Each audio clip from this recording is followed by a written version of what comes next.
Hi everyone, this is Karen Abilia and welcome back to our YouTube channel. So for today's video guys ay sasama ako sa boyfriend ko kasi inutusan siya ng ate niya napuntahan yung isang bodega na kung saan doon namin kukunin yung tarema kasi yun yung negosyo ng ate niya. So yan, sinasamahan ko lang kasi siya kasi burara kasi yung boyfriend ko, so baka mawala yung mga halimbawa na lang yung pera, ganon.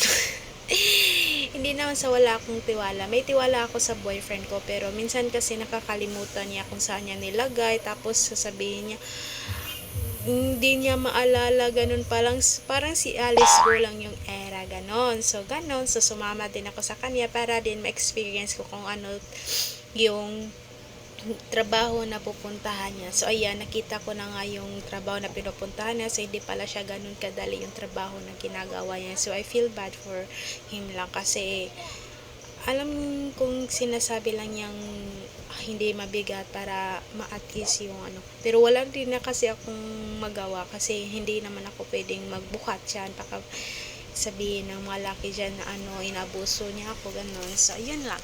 So, ito pala yung business ng ate niya, yung Tarema. So, bali, makikita nyo, meron silang online shop sa kanilang Facebook. Pwede yung i-message silang Sotelieza, di kaya si Rochelle Sotelieza sa kanilang Facebook. Pero, hindi ko alam ha kung ano bang tawag dito. Wait lang ha. So, hindi ko lang alam kung meron ba silang page para lang sa Tarema kasi hindi ko nakalimutan kung itanong sa boyfriend ko kung ano yung kanilang page. Basta pwede nyo silang contact sa lang sa Telieza, tapos doon sa Rochelle sa Telieza. As far as I know, yun yung pagkakaalam ko. And then, about the price sa Tarema, hindi ako pwedeng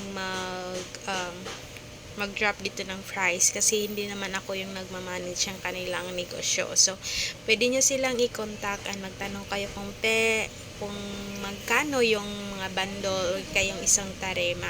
So, ganun.